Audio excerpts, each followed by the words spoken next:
বাংলাদেশের রাজনীতিতে গতকাল খুবই ঘটনাবহুল একটা দিন ছিল।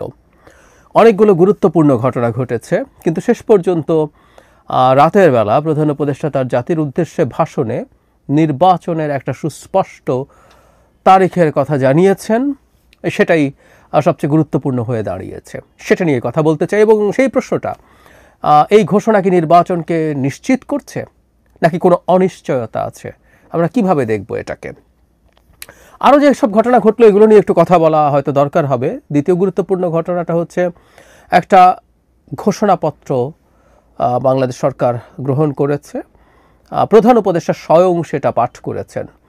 এই ঘোষণাপত্র নিয়ে আলোচনা সমালোচনা চলছে, কিছু অ্যানালিসিস আছে, আমি নিজেও করতে চাই। কিন্তু অন্তত একটা দল, জামায়াতে ইসলামীকে দেখলাম এটা নিয়ে খুবই শীতল প্রতিক্রিয়া দেখিয়েছেন। তারা এটা একদমই পছন্দ করেননি, এবং রাজনৈতিক দলগুলো যা করে জাতিকে জুড়ে দেয়। তার মতামত বলেন যে জাতি পছন্দ করেনি, জাতি এটা গ্রহণ করেনি। জামাতের নায়েবে আমির সেরকম একটা মন্তব্য করেছেন।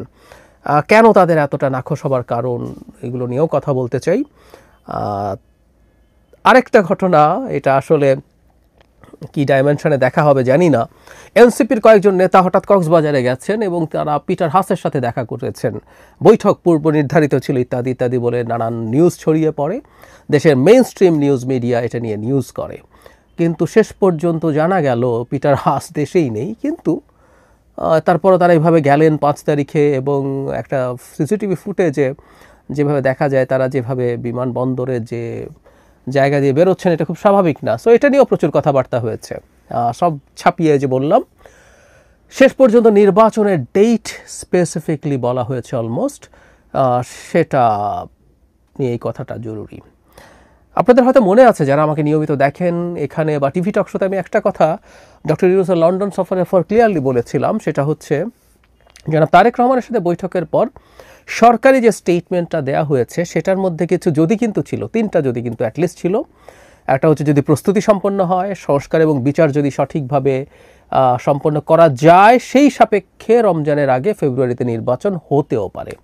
আমি তখন একটা জিনিস খুব ক্লিয়ারলি প্রেডিক্ট করেছি, সেটা হলো, খুব কনফিডেন্টলিও বলেছি, ডক্টর ইউনূসের সাথে জনাব তারেক রহমানের ফেব্রুয়ারি নিয়ে নির্বাচনের গ্যারান্টি হয়েছে। ডক্টর ইউনূস এই কথা দিয়ে এসছেন। কিন্তু এইসব লিখতে হয়, কারণ তিনি তার যে ভাষণে এপ্রিলের কথা বলেছেন সেখানেও কিন্তু এই শর্তগুলো ছিল। সুতরাং হুট করে একজনের সাথে বসে এটা সরাসরি লিখে দেয়া যায় না, বলে দেয়া যায় না। তাই এই যদি কিন্তুগুলো ছিল। আর বিএনপির পক্ষ থেকে যেভাবে উচ্ছ্বাস প্রকাশ করা হয়েছে ওই মিটিং নিয়ে, তাতে আমি কনফিডেন্ট ছিলাম এই রকম কোনো নিশ্চিত গ্যারান্টি না থাকলে বিএনপি আসলে এতটা উচ্ছ্বাস প্রকাশ করতো না এই বৈঠক সম্পর্কে। তাতে এটা খুব স্পষ্ট ছিল। এখন আমরা অনিশ্চয়তা আছে কিনা সেটা নিয়ে কথা বলবো। তার আগে একটা তর্ক কেউ কেউ করছেন যে সরকার নির্বাচনের তারিখ ঘোষণার কে, নির্বাচন কমিশন এটা করবে না। সরি, যারা এটা বলছেন তারা ভুল করছেন। টেকনিক্যালি বাংলাদেশের নির্বাচন কমিশন দুটো নির্বাচন করার ব্যাপারে তার নিজস্ব ক্ষমতা, সে নিজে সিদ্ধান্ত নিতে পারে। তাদের যে কথা বলছেন তার প্রাথমিক কথাটা এক অর্থে ঠিক আছে, কারণ সংসদ নির্বাচন এবং রাষ্ট্রপতি নির্বাচন এ দুটো নির্বাচন কমিশন স্বয়ংসম্পূর্ণ সিদ্ধান্ত নেওয়ার ক্ষেত্রে সংবিধানে তাই লেখা আছে। মানে রাষ্ট্রপতি নির্বাচনটা এখন পার্লামেন্টারি সিস্টেমে যে রাষ্ট্রপতি নির্বাচন হয়, এটা তেমন কোনো জোগাড় যন্ত্রের ব্যাপার না, এটা একটা অ্যাডমিনিস্ট্রেটিভ কাজ। কিন্তু একসময় তো প্রেসিডেন্সিয়াল সিস্টেম ছিল, সো ওই জিনিসটা রয়ে গেছে ওখানে। তাহলে সংসদ নির্বাচন এবং প্রেসিডেন্ট নির্বাচন সে নিজে নেবে। সো সামনে একটা সংসদ নির্বাচন কমিশনই কি সিদ্ধান্ত নেওয়ার কথা? উত্তর হচ্ছে না। আমাদের সংবিধানে যেইভাবে নির্বাচন হওয়ার কথা ছিল সেই স্ট্রাকচারটা পুরো ভেঙে পড়েছে। পঞ্চদশ সংশোধনীর পর ছিল হঠাৎ করে যদি সংসদ ভেঙে যায় মেয়াদ উত্তীর্ণ হওয়ার আগেই, তাহলে ভেঙে যাওয়ার পরবর্তী 3 মাসের মধ্যে নির্বাচন হবে। সেই ক্ষেত্রে নির্বাচন কমিশন 3 মাসের মধ্যে নিজে স্বতঃস্ফূর্তভাবে ডেট ঠিক করতে পারত সংবিধান অনুযায়ী। কিন্তু আমরা ওটা ফলো করিনি। নির্বাচন কমিশন গঠন হওয়াটা নিয়েও আরও অনেক ঘটনা বা জটিলতা ছিল। আর পঞ্চদশ সংশোধনী এখন বাতিল হয়ে গেছে, তাতে ত্রয়োদশ সংশোধনী আছে, তাতে তত্ত্বাবধায়ক সরকারের অপশন আছে, সেটাও 3 মাসের মধ্যে নির্বাচন করার কথা তত্ত্বাবধায়ক সরকার গঠিত হওয়ার পর। ফলে আমরা অলরেডি, আমি বহুবার বলেছি, আমরা সংবিধানের এই একটা জায়গা বাইরে চলে গেছি। ফলে এখন নির্বাচন কমিশন সংবিধান অনুযায়ী নিজের নির্বাচনের ডেট ঠিক করবে ক্ষমতা বলে, এটা হয় না, এটা হতে পারে না। এবং ভবিষ্যতে বারবার বলছি আমাদের আরও বেশ কিছু কাজ আছে, সব কিছুকে আমরা একত্র করে আগামী সরকারকে এই সরকারের সময় সংবিধান ভঙ্গের বেশ কিছু জিনিস র্যাটিফাই করতে হবে। 5ম এবং 7ম সংশোধনীর মাধ্যমে জিয়াউর রহমান এবং হুসাইন মোহাম্মদ এরশাদের শাসন আমলকে বৈধতা দেওয়া হয়েছিল, যদিও সেটার একটা বড় অংশ পরবর্তীতে উচ্চ আদালতে বাতিল হয়েছিল। এগুলো শেখ হাসিনার আদালত, এবং আমরা এটাকে এভাবেই বলতে পারি যে সেগুলো তারা সেই কারণে হয়েছে। এই জন্য আমরা প্রায় অনেকে মনে করি কেউ সংবিধানের মধ্যে এটা সেটা যদি ঢুকিয়ে ফেলা যায়, আমাদের সিকিউরিটি নিশ্চিত করা যায়, আমরা যারা অভ্যুত্থানের মানুষ আছি তারা মানে নিরাপদ হয়ে যাব। আমি প্রায় একটা কথা বলি, শেখ হাসিনা বা তার দোসর কেউ যদি ক্ষমতায় আসে, নতুন সংবিধান লিখে তার মধ্যে যদি রীতিমতো এইখানে যারা মুভমেন্টে ছিলেন তাদেরকে জাতির সূর্য সন্তান আখ্যা দেওয়া হোক, তাদের বিরুদ্ধে কোনো আইনি ব্যবস্থা দূরে থাকুক, ফুলের টোকাও দেওয়া যাবে না, এসব যদি লিখে টিকে রাখেন কোনো লাভ নেই। আসলে এগুলো যা যা করার তারা আসলে করে ফেলবেন। এটা এই সংবিধান বাতিল করে সংশোধনী এনে গায়ের জোরে না পারলে তুলে নিয়ে এক্সট্রাজুডিশিয়াল কিলিং, গুম, এগুলো তো আছেই। যাই হোক, যেটা বলছিলাম, নির্বাচন কমিশন ঘোষণা করবে এটা ভুল ধারণা, সুতরাং এটা সরকারেরই জানার কথা ছিল।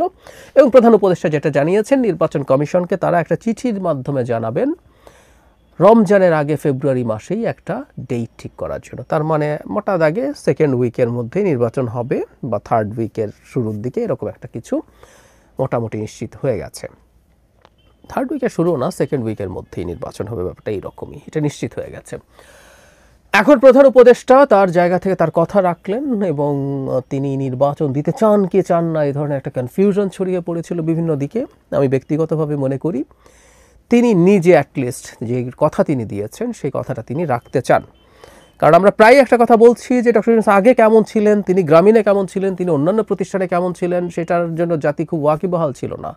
আমরা জানি না, আমি নিজেও আসলে জানি না। কিন্তু এটা তো সত্য, উনি এখন দেশের দায়িত্ব নিয়ে কি করছেন সেটা এই জাতি জানে, বিশ্ব জানে। তিনি একটা বিশ্বের একজন অতি গুরুত্বপূর্ণ ব্যক্তিত্ব হিসাবে সারা পৃথিবীর নজর তার দিকে আছে। সুতরাং তিনি যে কমিটমেন্ট করেছেন সেই কমিটমেন্টের ব্যাপারে তিনি শতভাগ আন্তরিক, এটা আমি বিশ্বাস করি। কিন্তু এখানে একটা কিন্তু আছে। আমি আগে বলেছিলাম, আপনাদের মনে আছে হয়তো, অনেকবার বলেছি, এবং আমি ভয়টা পাই, আমরা প্রধান উপদেষ্টাকে যথেষ্ট টাফ হিসাবে দেখি না যখন কঠোর হওয়ার প্রয়োজন হয়। প্রধান উপদেষ্টা আওয়ামী লীগকে নিষিদ্ধ করবেন না বহুবার বলেছেন, 7-8 বার বিদেশি মিডিয়ার সাথে অনেক সাক্ষাৎকারে তিনি বলেছেন, দেশেও বলেছেন। কিন্তু শেষ পর্যন্ত করলেন চাপের মুখে পড়ে, যখন একটা সকল আন্দোলন শুরু হলো জনাব হাসনাত আবদুল্লাহর নেতৃত্বে, তার সাথে জামায়াত শিবির যুক্ত হলো, ইসলামিস্টরা, ফার রাইটরা যোগ হয়ে শাহবাগে একটা মোটামুটি ব্লকেড হলো, শেষ পর্যন্ত তো সিদ্ধান্ত নিতে হলো। তাহলে প্রধান উপদেষ্টা তার দেয়া কথার ব্যাপারে কিন্তু টাফ থাকতে পারেননি। এখন আমরা এই আলাপ যদি করি, রাজনৈতিক দলগুলো এই নির্বাচনকে পিছিয়ে দেয়া বা ভণ্ডুল করে ফেলার জন্য যদি আবার মাঠে নামার মতো প্রেক্ষাপট তৈরি আছে। যে নির্বাচন কমিশনকে বলছেন উনি চিঠি দেবেন, এই নির্বাচন কমিশনের অধীনে কোনো নির্বাচন হবে না বলে তো বলছে এনসিপি, জামায়াতও 2-1 বার বলেছে, এনসিপি রিপিটেডলি বলছে। তো যদি তারা এটা নিয়ে তোড়জোড় শুরু করে, ধরলাম নির্বাচন কমিশন মতবিনিময়ের জন্য ডাকবেন রাজনৈতিক দলগুলো, তারা গেলেন না, শুধু সেটাই না, নিরাপত্তাকে অজুহাত হিসাবে বেশ কিছুদিন থেকে মাঠে রাখা হচ্ছে।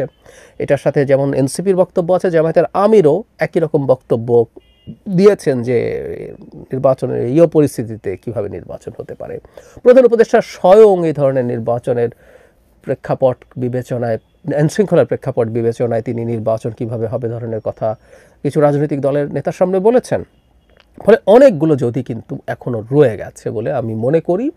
এবং যদি কিছু মানুষজন একটা মাঠে খুব বাজে পরিস্থিতি তৈরি করতে পারে, প্রধান উপদেষ্টা নিজে যেহেতু আগে একটা ক্ষেত্রে অন্তত যথেষ্ট টাফ সিচুয়েশন, টাফনেসের পরিচয় দিতে পারেননি তার স্টেপের ক্ষেত্রে, আবারও যে হবে না বলা কঠিন। সরকারের মধ্যে একটা অংশ আমরা খুব স্পষ্টতই জানি তারা চান as much as possible time তারা ক্ষমতায় থাকবেন। সরকারের মধ্যে যেমন আছেন, সরকারের বাইরে লোকজন আছেন, দেশের বাইরে থাকা ইনফ্লুয়েন্সাররা আছেন। অনেকে মনে করেন এই সরকারের অনেক দিন থাকা দরকার, সামনে অন্য একটা বয়ান আনেন, কিন্তু যখনই এটা তারা করতে পারেন তাতে তাদের আসলে ডিফ্যাক্টো পাওয়ার বাড়ে। বহু মানুষের বহু রকম ক্ষমতা, দেশের মধ্যেও কিছু লোকজন আছে, এই দেশের মধ্যে নাকি একজন সিরাজুল আলম খান আছে, পেছনে পেছনে কত কি করে। তো তারা মিলে, সবাই মিলে নাকি তারা যদি নির্বাচন দিয়ে পিছিয়ে যায় তাহলে তারা অনেক বেশি এম্পাওয়ার্ড থাকবেন, পাওয়ারকে ছেড়ে দিতে চায় বাংলাদেশের মতো প্রেক্ষাপটে। সো এই চেষ্টা চলবে, কিন্তু আমি ব্যক্তিগতভাবে মনে করি শেষ পর্যন্ত নির্বাচন ফেব্রুয়ারিতে হবে। কেন হবে এটা নিয়ে আমার নিজস্ব একটা বিশ্লেষণ আছে, আমি সেই বিশ্লেষণটা আপনাদের সামনে অচিরেই নিয়ে আসবো। তবে আমি একটা কথা আগেও বলেছি, আমি এখনও বলছি, বাংলাদেশে একটা নির্বাচন হয়ে সুষ্ঠুভাবে নির্বাচিত জনপ্রতিনিধিদের হাতে ক্ষমতা হস্তান্তর করার আগ পর্যন্ত আমরা বিপদমুক্ত নই। এই যে দেশে যেসব দলগুলো নানান রকম টালবাহানা করছে, নানান রকম কথা বলছে, এগুলো যদি মানে দর কষাকষির কারণে হয়, বিএনপির কাছ থেকে কোনো ল্যাভারেজ চায় তারা, দ্যাটস ফাইন। কিন্তু এগুলো যদি ষড়যন্ত্রের অংশ হয় নির্বাচন বানচাল বা ভণ্ডুল করার জন্য, প্রচুর দেশি বিদেশি খেলোয়াড় আছে, আমরা তো দেশি খেলোয়াড়দের কথা বললাম, বিদেশি প্রচুর খেলোয়াড় আছে, অনেক দেশ আছে, অনেকের এখানে ভেস্টেড ইন্টারেস্ট আছে, জিওপলিটিক্যাল ইন্টারেস্ট আছে। সো নির্বাচন নিয়ে প্রচুর প্রচুর কথাবার্তা, প্রচুর স্বার্থের সংঘাতের সম্ভাবনা আছে। আমাদের এই সময়গুলো পর্যন্ত ভিজিল্যান্ট থাকতে হবে। বিশেষ করে নির্বাচনের পক্ষের যে শক্তিগুলো, সেটা রাজনৈতিক, সিভিল সোসাইটি, যারা যারা আছেন, ব্যবসায়ী যারা যারা, সাধারণ মানুষ যারা যারা আছেন, প্রত্যেকের উচিত হবে এই সময়টাতে খুবই অ্যালার্ট থাকা এবং প্রয়োজনে শোরগোল করা। আমি প্রায় বলি শোরগোল কাজ করবে বলে আমি বিশ্বাস করি, কারণ একটা পক্ষ থেকে যখন হবে পাল্টা শোরগোল দিয়ে নির্বাচনটাকে সিকিওর করার চেষ্টা করতে হবে। আর শেষ কথা এটা নিয়ে ভবিষ্যতে আবারও কথা বলবো, আগেও বলেছি, একদম আলাদা একটা ভিডিও করতে চাই। নির্বাচন হওয়া মানে বাংলাদেশ স্বর্গ হয়ে যাওয়া না, শিওর, কিন্তু আমরা একটা মোটামুটি ওয়ার্কিং ডেমোক্রেসির পথে যদি আগাতে পারি, ধাপে ধাপে বাংলাদেশ নিজের পক্ষে বাসযোগ্য একটা দেশ হয়ে উঠবে বলে আমি বিশ্বাস রাখতে চাই, এবং এরকম প্রচুর এভিডেন্স গ্লোবাল